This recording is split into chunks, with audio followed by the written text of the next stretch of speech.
Did you know that if you use the mix like in New York, they'll dye your beard green because of the copper piping? Ask Rabbi Majeski about it, he knows. Okay, so we're continuing with Moshiach Geula, and everyone here has a booklet. Yeah, nobody knew. Fine. The one on Moshiach Geula. The last one, it's the same one we've been using all these weeks. Where are we up to?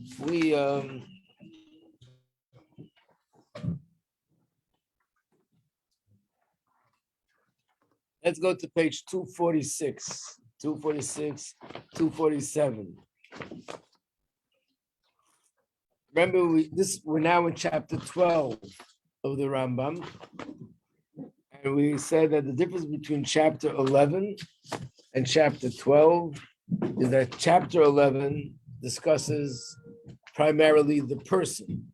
In other words, the Rambam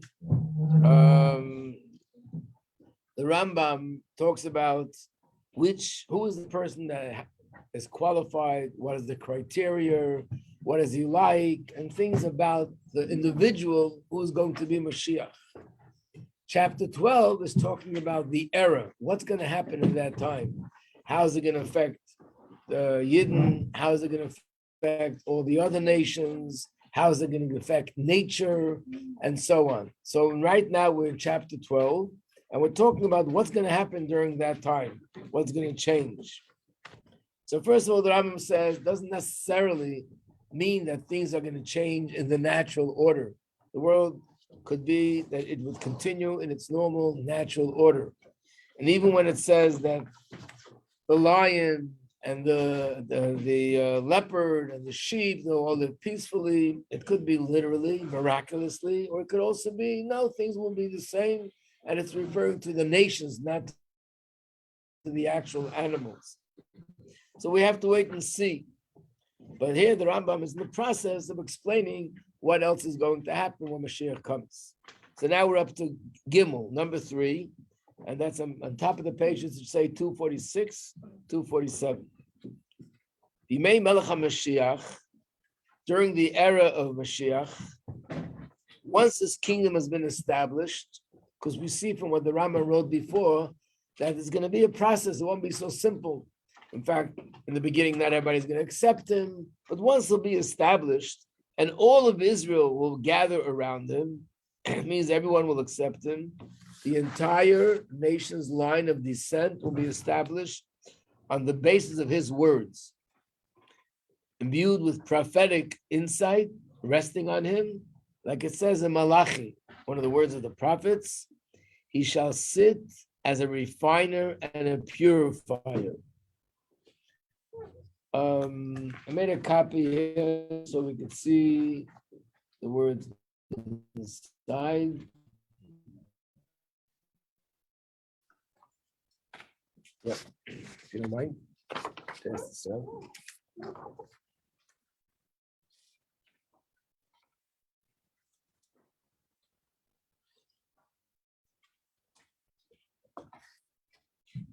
What does it mean he will purify? What does that mean? So first of all, the sheet that I'm giving you, you can actually see the source. This is a pasuk in Tanakh. And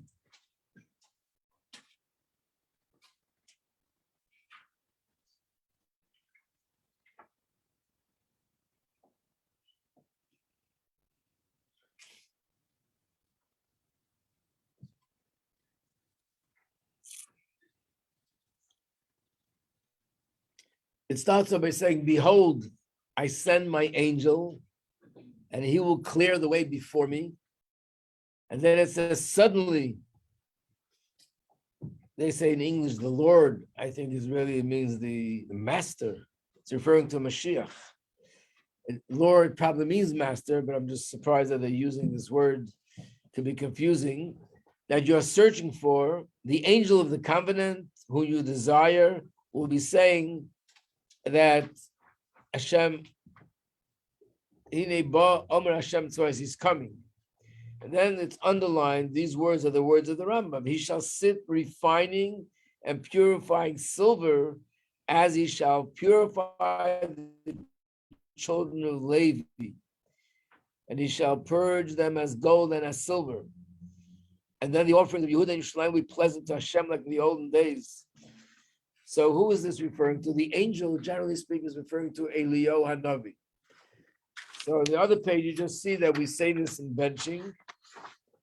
We always say this in benching, that Eliyahu Hanavi, Harachman, he should send us Eliyahu the prophet, should be remembered for good, and let him bring us good tidings, deliverance, and consolation. So this is based on this pasuk. But what does it mean? He'll be refining. So he says like this. B'nai Levi mitar tchila. First of all, he'll let us know who are the true Levites. Sorry, I go to the Hebrew by mistake. He will purify the lineage of the Levites first. And he'll let us know this one is a priest of defined lineage, this one is a Kohen, and this one is a Levi. So for example, today, when you go to shul, is it relevant whether you're a Kohen or Levi or not? How is it relevant today? There's no Beis HaMikdash. What? If you're a Kohen, you get called up to the Torah first. If you're a Levi, you get called up to the Torah second. Where else does it matter if you're a Kohen or Levi? In marriage, there are laws. Okay. Where else is there in terms of performance, doing things? What? Right. On Yontif, the Kohanim go up front and they give a blessing to everybody in the shul. What do the Levis do? The Levis wash the hands of the Kohanim. So again, it's Kohen and Levi. Where else is there a Kohen relevant today? 7:30. What? Yes, 7:30. 7:30. That he can't walk into the cemetery. You're right. That's another thing. Where else? The one getting married tonight. Is a Kohen, right? By the way, it is the reverse. If a man marries the daughter of a Kohen, He has to learn like a tractate. whoa, you're well informed. He has to learn a tractate of Gemara because he has to be a Torah scholar. Otherwise, it's inappropriate that he should marry a Kohen. But there's another thing where Kohen is relevant today. It's called Pidyon Haben. The firstborn, you have to redeem by giving money to the Kohen, and it has to be a Kohen. But how do we know for sure that he's a Kohen? Because his father told him. How does his father know? Because his father told him. But sometimes it's not so clear. I remember there was someone that his name was Cohen, but he wasn't a Cohen.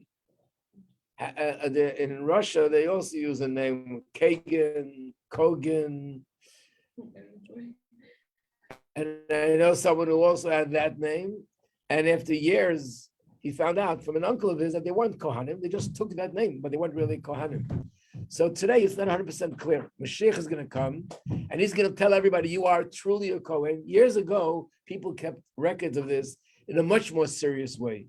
And the reason is because it was relevant to the Beis HaMikdash. If somebody would do the services in the Beis HaMikdash and they weren't Kohanim, that was punishable by death. So that's very serious.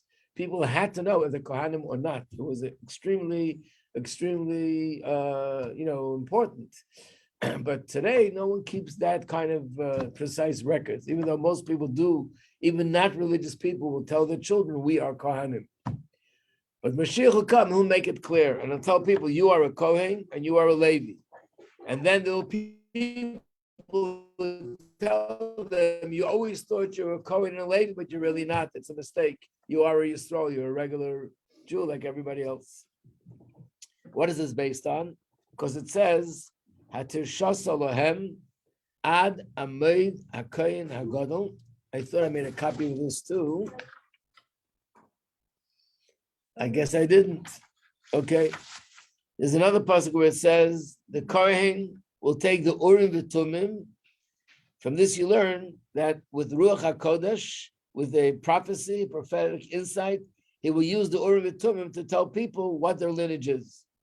So I made this, just if you want to have it for your records, if you want to give this out, this is for this part of the room, this is for this part of the room. And this is called the Urim v'Tumim. The Kohen Gadol, the high priest, would carry on his chest it was called a breastplate, Urutumi. How do they see? Do you know what this is? These are 12 stones, Yeah. 12 diamonds. Each one had one of the names of the Shvatim on it, Reuven, Shimon, Levi, Yehuda. And the Kohen would stand in the Kohen, only the Kohen Gadol, the high priest, wore it. He would stand in front of the Holy of Holies and ask a question. Usually the question was only very general. Should we go to war? Should we not go to war? Not just questions about individuals, but something that related to the whole community. And he was able to see prophetically the letters would light up. You might remember that you learned about this Tishrei time with Chana. Chana came to the Beis Hamikdash and she was crying. And the Kohen Gadol thought that maybe she's drunk or something. She wasn't acting regular. And then he looked at the letters. Do you remember the story? And he saw the letters Shin, Chav, Reish, Hey, and he read it as Shikora, she's drunk. And he rebuked her for drinking too much wine. And then she cried out to him and he realized, no, she's really a tzaddikus. And he realized he read the letters wrong. It's spelled Kshera, which means she is a great tzaddikus. So this is how, in the times of the Beis Hamikdash, they would judge things. By the way, they only had this in the first Beis Hamikdash, not in the second. So you're probably going to tell me, I looked up in the book and it said they had it in the second also. So the answer is yes, they had this in the second, but this did not have the ability to light up and show prophetically an answer. Why not? It was missing the batteries. Inside this, there was a piece of parchment. And that piece of parchment, there were holy words written, and that was the spiritual battery that this could give the prophetic answer. In the second Beis Hamikdash, they had this, but they didn't have that piece that goes inside that would allow him to see the future or get an answer from Hashem. So the Rambam writes, Moshiach will come, they'll be using this also.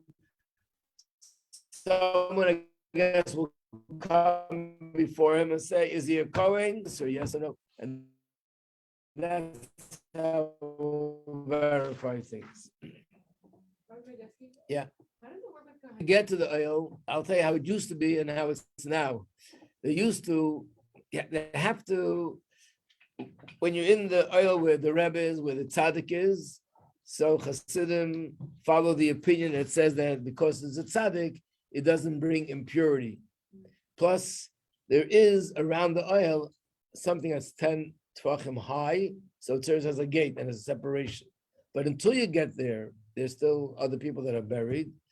So years ago, they used to actually make a few people would hold hands together, and by doing that, they formed a fence, and that's how I was able to walk through. Now you'll notice they built an actual fence from when you walk out of the tent till you get to the oil, and that's because of the Kohanim. That's why they did it. So was a Kohen not allowed to be a doctor then? Kohanim who want to be doctors, it's a big issue not because of being a doctor, but mainly because when they're studying in a hospital, there's dead bodies and dead parts and all these questions. So that's one of the reasons why I didn't become a doctor. By the way, I'm not a Kohen, but if I would have been a Kohen, I would have become a doctor. Not by your doctor's How door. does it work when like a Kohen, like his wife is like in the hospital having a baby? Like if he can't be under the same roof as that guy, can he not be in the hospital with her? In that case, they do go. I guess in things like that, or someone that God forbid in the family is sick and they have to go. In those cases, they rely on those opinions that allow them to go to the hospital. Rabbi Majeski, Yeah. Did you tell us the story, maybe it was last year, about a medical student who went through everything twice to be a doctor, but like at the end, he had to do a cadaver test and Wasn't me, no. Me, I wasn't the doctor and I didn't tell the story.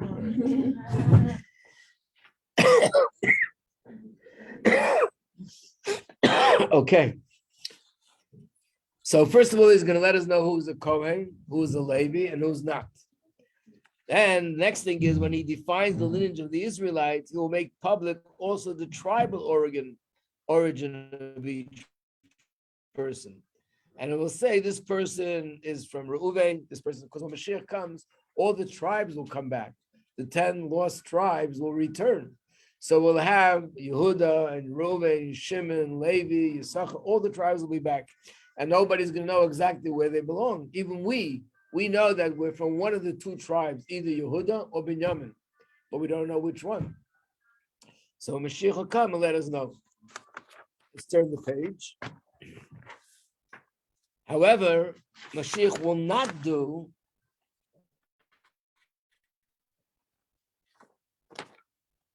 he will not state of a person's presumed to be of an unblemished lineage that is illegitimate, or is he descendant of slaves. For the law is that once the family has become intermingled with the entire Jewish people, they remain intermingled. In other words, there are certain situations where a child that's born, let's say from a relationship that is prohibited according to Torah and considered adultery according to Torah. In other words, let's say a married woman, while she's married, has a relationship with a man, and she has a child. That child can't just marry anybody because that child has a certain status.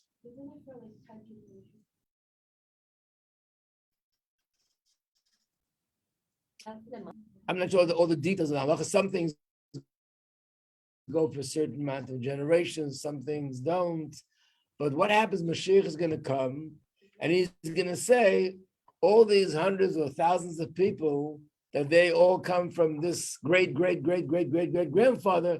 That great grandfather was not in that status. Now all these descendants are disqualified. So the Rambam says, no, that doesn't apply. Why not? Because there's a halacha. Once the family intermingled and it's totally forgotten, no one even knows about it, then halachically their status changes. Just by the fact that they became part of mainstream families and no one even knows anymore because this happened, who knows when. Mashiach will not go back to the past to uncover that. In other words, it doesn't mean that, okay, these people, something's going to be wrong. It means that because they intermingled and they mainstreamed, their status changed as a result of that. That's the halacha. So what will he do? He'll only let us know who is a Kohen, who's a Levi, and which tribe we belong to. That's what he's going to do. Daled. Now we go to the 4. The sages did not yearn for Mashiach, as we know that in every generation, the sages yearned for Mashiach. They begged for Mashiach to come. They did everything that Mashiach should come, as we're doing now. But why was there such yearning for Mashiach?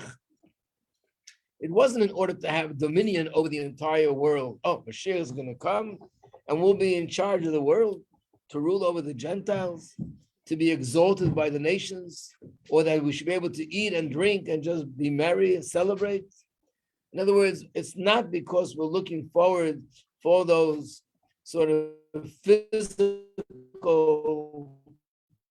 materialistic benefits. Rather, they desire and wisdom without any pressure, without any disturbances, and through that, they will merit the world to come, as explained in the laws of Tshuva. What do you mean merit the world to come? They are in the world to come. So I'll soon explain that part, but I want to talk about the first part first. The Rambam says these words, but the question is the Rambam saying that you're not allowed to want Mashiach because of the personal benefits? In other words, very often you hear people saying someone is sick and they really need a miracle to be cured. And then someone else is going to say, the only thing is we need Mashiach. Is that not okay to say because you're supposed to want Mashiach only for spiritual reasons? Or is it okay to want Mashiach that I shouldn't be suffering from poverty, from health, from all sorts of distress? Is that okay or not okay?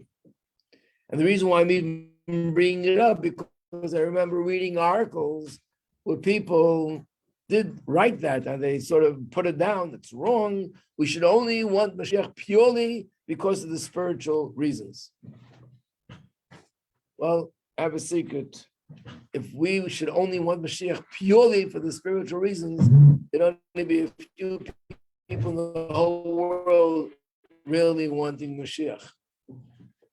So it's not really true. The Rambam is writing the ultimate, the highest level is, but the same is with mitzvahs. Is it okay to do a mitzvah and think Hashem in the merit of my tzedakah, bring a bracha to this person, to that person, in the merit of my mezuzah, in the merit of my keeping Shabbos, bring me brachas. Is that okay or not okay? Of course it's okay. We found it all over in the Torah, that when you do mitzvahs, there are rewards.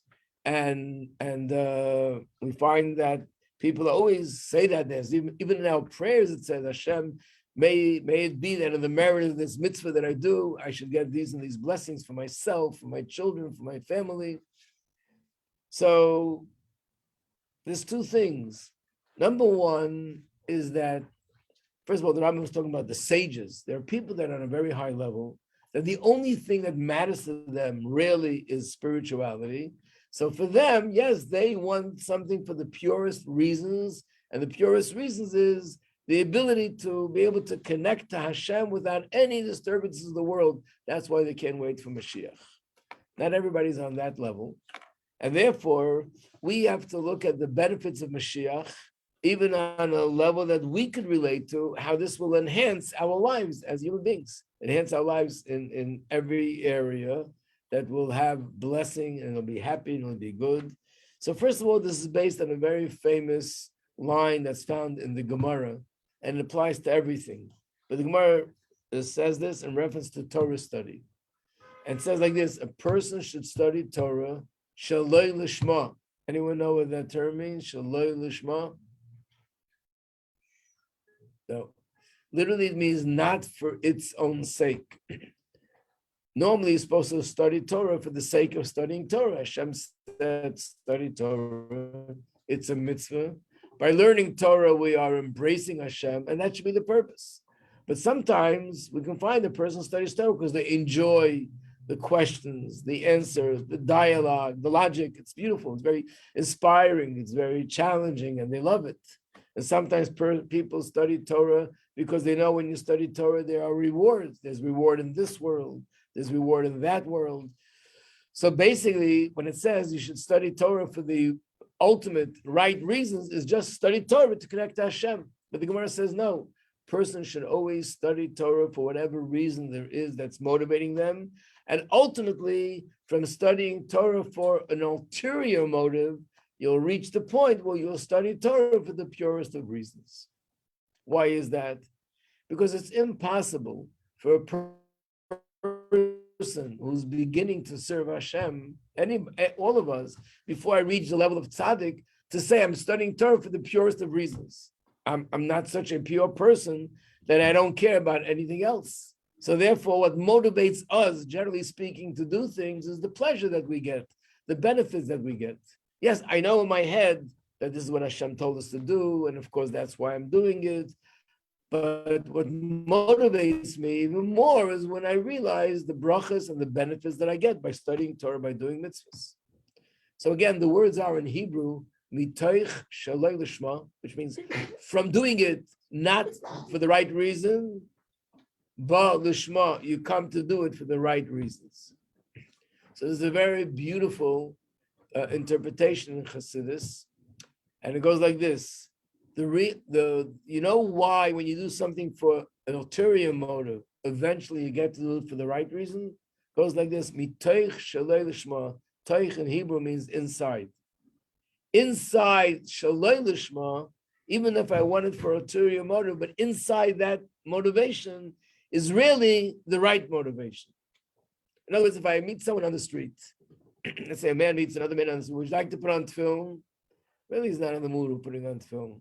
But he happens to be a nice guy, and I don't want to say no, so I'll put on film. Puts on film, but he's not doing it for the right reasons. Doing it just to make this guy feel good. So the Torah tells us it's not true. Outwardly, he's doing it to make you feel good. Deep down, he's really doing it for the right reasons, because the neshama is pure, and deep inside that pureness is always there, and that's really on a deeper level what's motivating him to do this. If you ask a person, why are you going to shul on Rosh Hashanah? So because my father went on Rosh Hashanah, my grandfather used to go Rosh Hashanah, so I also want to go on Rosh Hashanah. It makes me feel connected. That's on the outside. On the inside, because they have a neshama, and the neshama feels the holiness of Rosh Hashanah, so they're drawn to go to shul for Rosh Hashanah. So the same thing is with everything, Mashiach. Outwardly, I might say I want Mashiach because then I'm going to be happier. I'll have all the money I want, but materialistically, that could be motivation. Or those people that are sick will all become healed, and I'll be so happy. But on a deeper level, I really want Mashiach because godliness will be revealed. And guess what? People being healthy, people being happy, people not suffering poverty, that is godliness revealed. Think of it. Godliness revealed means that everything is good and everybody's happy and there's bliss. So in essence, when a person says, I want to be healthy, I want my family members to be healthy, in a sense, what you really want is Hashem's presence to be revealed fully, and there's no pain, no suffering, no crying, no tears, because there's nothing that's negative, only positive in the world, because Hashem is revealed. So it's really one and the same. So how come some people say, hey, that's the wrong reason, you should want Mashiach? That's called the tactics of yours truly, the Yetzer Hara. The Yetzer Hara comes two different ways. Sometimes he comes to us and says, Shalom Aleichem, I am your local Yetzer Hara, and I'm here to destroy your life. It doesn't always work, because when you hear that, you say, goodbye, I don't want you. So he comes different ways and says, I'm holy. I want to tell you something. You want Mashiach, but not for the right reason. You really should want it for deeper reasons. So don't say, I want Mashiach now. How can I prove it to you that you're allowed to ask for Mashiach, even if you don't want it for the most purest of reasons? How could you prove it to me? If someone would challenge you and say, prove it to me that it's okay to ask for Mashiach, even though you don't have the most purest of intentions. How could you prove it to me? Now, when you get challenged, you think of things you would never think of. So maybe believe you're challenged. You're walking down the street. Oh, you're Chabad? You guys are the one who want Mashiach, but you don't really want it for the right reason. You want it because this one's sick and because that one is having this problem, the other one's having that problem. That's not the right reason to want Mashiach. And stop making this commotion. It's not real.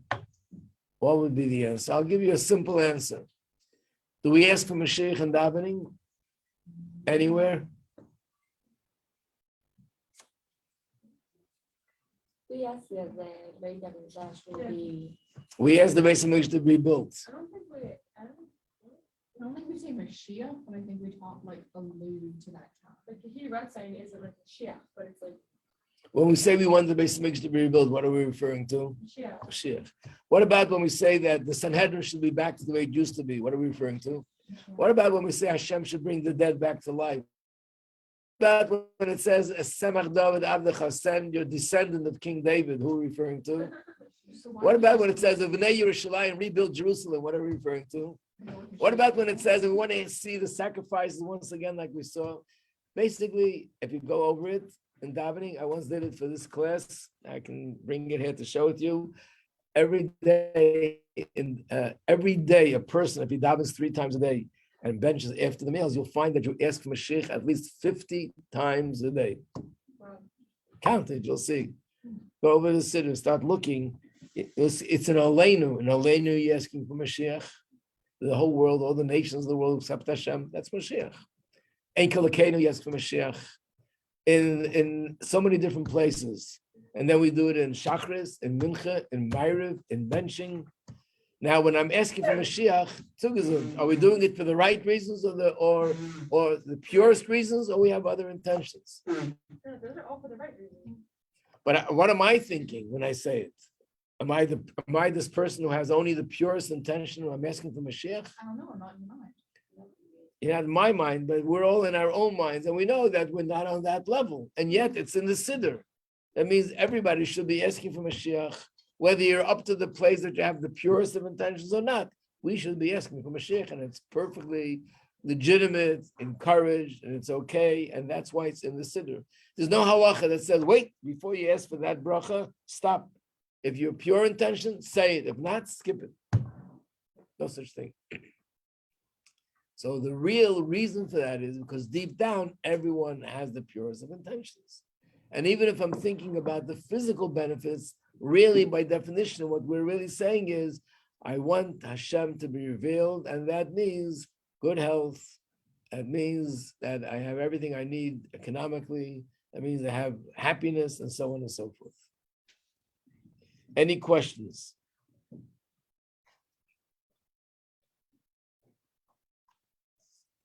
I don't believe it.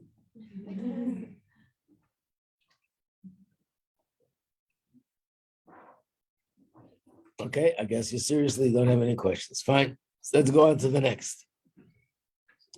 Wait, I have a question. Yes. I just wanted to ask, so about what you said, in the merit of the mitzvahs that you do, that will bring down brachas, you'll get rewarded. So let's say if someone's keeping Shabbos or making challah, so basically you can say in the merit of these mitzvahs that I'm doing, may I be rewarded with XYZ, Yes. you can ask for a specific bracha. Yes. Mm-hmm. Mm-hmm. Yep. Okay, thank you. Ask for the bracha for a mitzvah to come.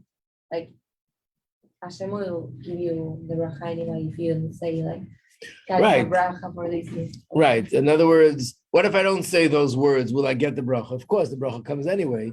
But I guess when I ask for the bracha, I'm being more specific. I'm asking Hashem, please let this bracha be to bring health to so-and-so, for this person. Let the bracha be to bring this person to get married, this person to have children. So I'm asking Hashem that the bracha should go specifically for something that's very close to my heart. Now the Rambam writes, look at the words again, that the reason why the sages were waiting for this time so they can study Torah, involve themselves in Torah and wisdom, so they would merit the world to come. What does it mean, merit the world to come? If this is Moshiach, this is the world to come. Yes, Sophie. I mean, you. Yeah. I have a question. I will ask Hashem, and Hashem already has his own plan.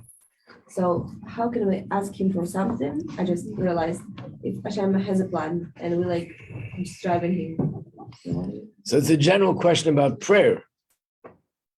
Yeah, I just realized. I don't know. So the answer is that's part of Hashem's plan. Hashem's plan is that He wants us to daven and to do it. It's like asking a question. I'm looking for a job. It's really not very pleasant to go on interviews and sit there in front of somebody who's interrogating me, asking me questions, and say, no, I'm sorry, goodbye, you're not good. I don't want to do that, but I know Hashem has a plan. If He wants me to get a job, He'll get me a job. So Hashem, my address is 1367 President Street.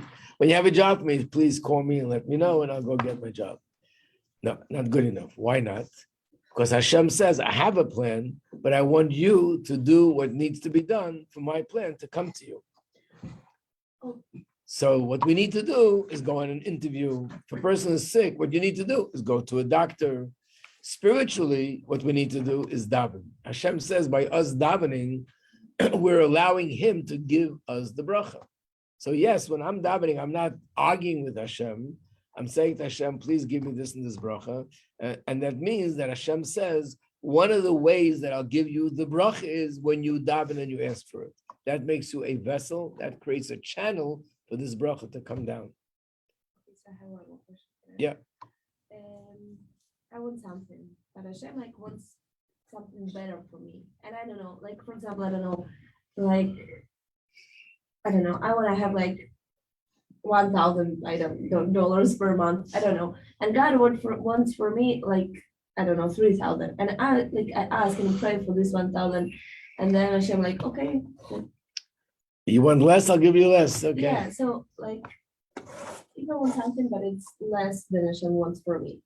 So the truth of the matter is that a person should really be careful when they'll come to Hashem and demand, I want this, and please only this. Generally speaking, a person asks Hashem for those things which are basic needs. Health is a basic need. Having a home is a basic need. Being married is a basic need. Having children is a basic need. And if someone's going to get up there and scream to Hashem, I only want this and that, you don't know. It's true. You might be getting a certain blessing, but losing out something that you were supposed to get because of it. It's a long discussion. In fact, in our level 2, we have a mimer that we learn specifically about this subject. There's a story with the Baal Shem Tov, that there was a man that came to the Baal Shem Tov, and he said, thank God I have Hashem's blessings. Me and my wife are healthy. We have wealth. We're enjoying everything, but we're married for so many years and we have no children. So Baal Shem Tov said, would you agree to lose your wealth? Then you can have children. So he said, if that's what it takes, I'm ready to lose everything. We want to have the blessing of children. And sure enough, that year they lost their money, but they had a child after many years of not having children. How did the Baal Shem Tov explain it?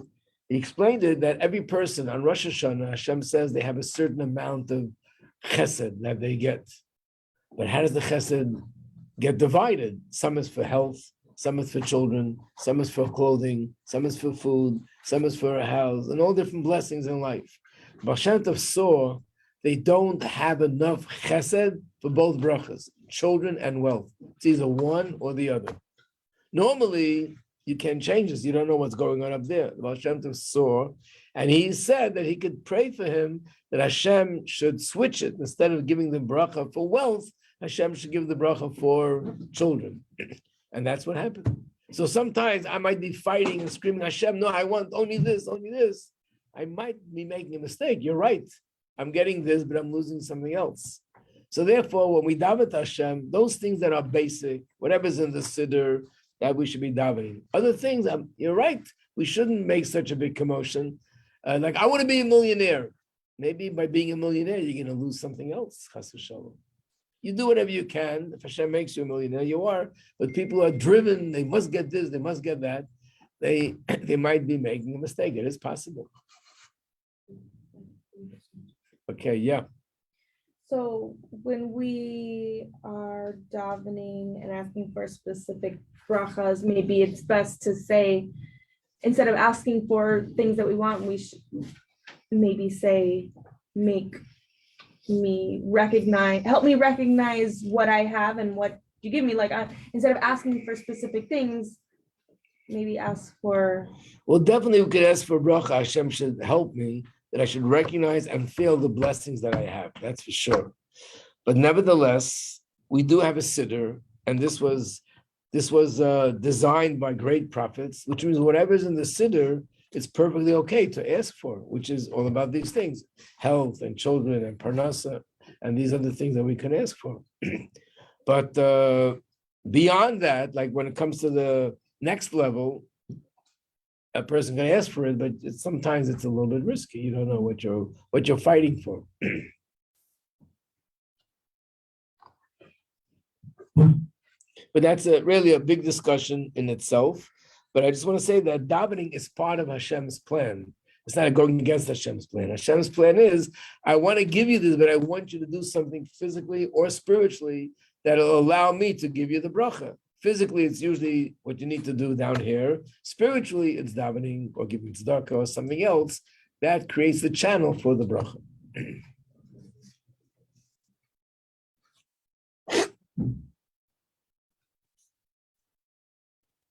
So we're not going to have time to do this, but we'll cover it next time, is that these words that I just read, they actually are referring to a big discussion between the great sages about how long will Moshiach be.